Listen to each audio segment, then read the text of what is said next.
নমস্কার, তোমাদের সবাইকে সানা স্মাইল এডুকেশন সেন্টারে স্বাগত জানিয়ে আজকের ক্লাসটি শুরু করছি। আজকে তোমাদের সঙ্গে আলোচনা করব তোমরা যারা নবম শ্রেণীর ফার্স্ট ইউনিট টেস্ট পরীক্ষা দেবে 2025 সালে তোমাদের জন্য রায় ও মার্টিন প্রশ্ন বিচিত্র থেকে আজকে সমাধান করে দেখাবো নবম শ্রেণীর ভূগোল বিষয়ে মডেল নাম্বার 6 অর্থাৎ 6 নম্বর স্কুলের তোমাদের যে সমস্ত ছোট ও বড় প্রশ্নগুলি আছে তার সমাধান করে দেখাবো। চলো দেরি না করে মূল বিষয়ে যাওয়া যাক। প্রথমে আছে সঠিক উত্তরটি নির্বাচন করে লেখো। এক দাগে আছে পৃথিবীর নিরক্ষীয় ব্যাস ও মেরু ব্যাসের মধ্যে পার্থক্য হলো 43 কিমি, অপশান বি। দিয়ে দেখো বেডফোর্ড লেভেল পরীক্ষাটি করেন, সঠিক উত্তর হবে রাসেল ওয়ালেস, অপশান এ। দুয়ে দেখো প্রদত্ত কোথায় পৃথিবীর আবর্তনের বেগ বেশি হবে, সঠিক উত্তর হবে ভারতের দিল্লি।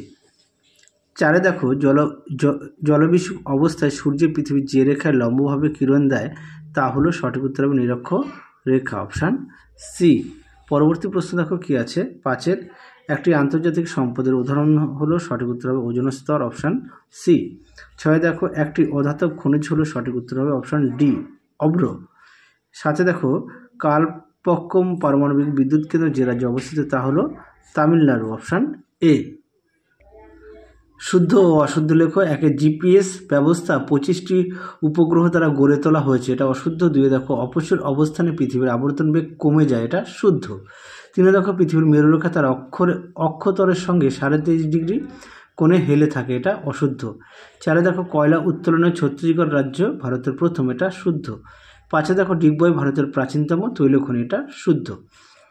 3 দাগে দেখো নিচের প্রশ্নগুলি এক কথায় উত্তর দাও। এক দাগে আছে চাঁদের গায়ে পৃথিবীর ছায়া দেখে কে বলেন যে পৃথিবী গোলাকার, উত্তরটা হবে অ্যারিস্টটল। 2 দাগে দেখো কাকে নিশ্চিত সূর্যের দেশ বলা হয়, উত্তরটা লিখবে নরওয়েকে। 3 দাগে দেখো সূর্যের আপাত বার্ষিক গতিপথের নাম কি, উত্তরটা লিখবে রবি মার্গ।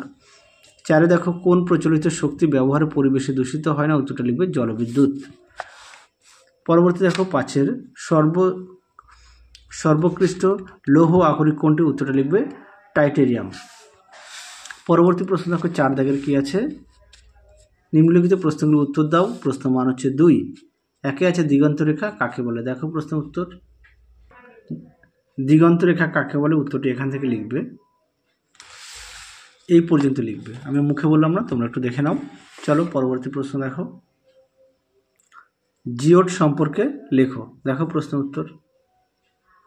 দেখে নাও প্রশ্ন উত্তরটি, জিওড বলতে কি বোঝো, এখান থেকে এই পর্যন্ত উত্তরটা লিখবে, এখান থেকে এই পর্যন্ত উত্তরটা লিখবে। তোমরা তোমাদের পাঠ্যবই থেকে পড়ে নিতে পারো। পরবর্তী প্রশ্ন দেখো 2-এর ছায়াবৃত্ত কাকে বলে, দেখো প্রশ্ন উত্তর। দেখে নাও ছায়াবৃত্ত কাকে বলে, চিত্রটাও দেখো সৃষ্টি প্রভাব দেখে নাও। চলো পরবর্তী প্রশ্ন দেখো কি আছে, ঋতুচক্র কাকে বলে, অথবা দিয়ে দেখো দেওয়া আছে ঋতুচক্র কাকে বলে। দেখে নাও ঋতুচক্র বলতে কি বোঝে, এখান থেকে এই পর্যন্ত উত্তরটা লিখবে, দেখে নাও এখান থেকে এই পর্যন্ত লিখবে। পরবর্তী প্রশ্ন দেখো নিরপেক্ষ উপাদান কাকে বলে, দেখো প্রশ্নের উত্তর। দেখে নাও উত্তরটি এখান থেকে এই পর্যন্ত লিখবে। পরবর্তী প্রশ্ন দেখো পুনর্ভব সম্পদ কাকে বলে, দেখো উত্তর। দেখে নাও পুনর্ভব সম্পদ, উত্তরটা তোমরা এখান থেকে লিখবে, এই পর্যন্ত লিখবে।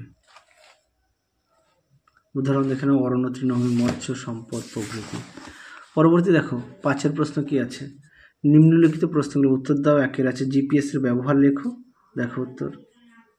দেখে নাও জিপিএস এর ব্যবহার, এখানে পয়েন্ট দিয়ে দেওয়া আছে, তোমরাও পয়েন্ট দিয়ে লিখবে, দেখে নাও। যাদের বই আছে অবশ্যই বই থেকে পড়বে, যাদের বই নেই তোমরা একটু খাতায় লিখে নিয়ে পড়বে। পরবর্তী দেখো অথবা দিয়ে পৃথিবীর অভিগত গোলক আকৃতির 2টি প্রমাণ দাও, দেখো প্রশ্নের উত্তর। দেখে নাও প্রশ্ন উত্তরটি তোমরা এখান থেকে লিখবে, যাদের বই আছে অবশ্যই বই থেকে পড়বে, যাদের বই নেই তোমরা একটু খাতায় লিখে নিয়ে পড়বে, দেখে নাও। অবশ্যই পয়েন্ট দিয়ে লিখবে, তাহলে নাম্বারটা ভালো আসবে, দেখে নাও। দেখে নাও এই পর্যন্ত উত্তরটা লিখবে। চলো এরপরে পরবর্তী প্রশ্ন দেখাই তোমাদের।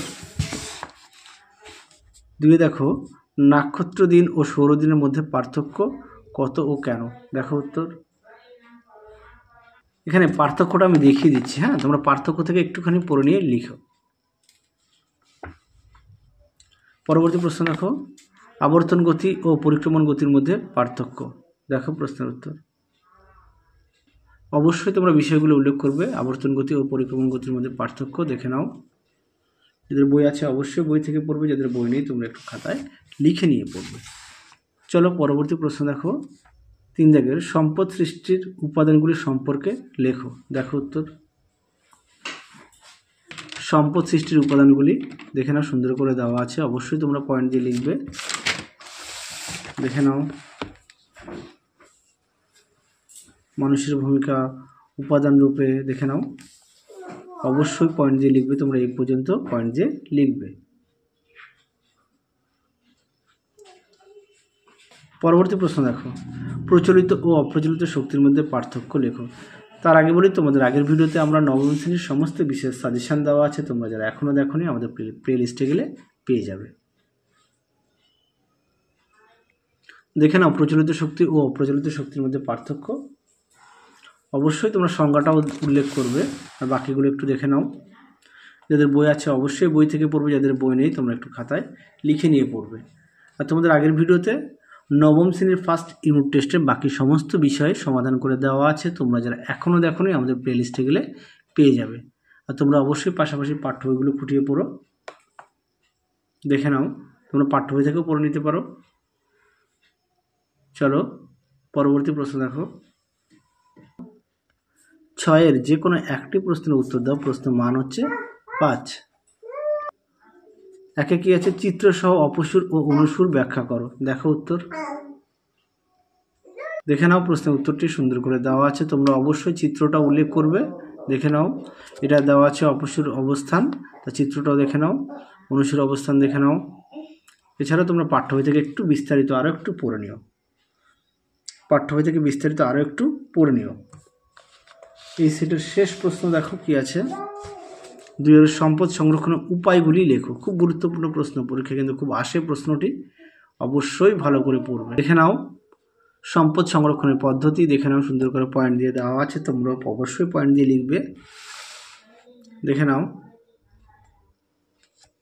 অপচয় বন্ধ করা, উৎপাদন এবং ভোগের মধ্যে সমতা। 5-এ দেওয়া আছে জৈব সম্পদের উৎপাদন বৃদ্ধি। 6-এ দেওয়া আছে খনিজ দ্রব্যের পুনর্ব্যবহার। 7-এ দেওয়া আছে, দেখে নাও সুন্দর করে পয়েন্ট দিয়ে দেওয়া আছে।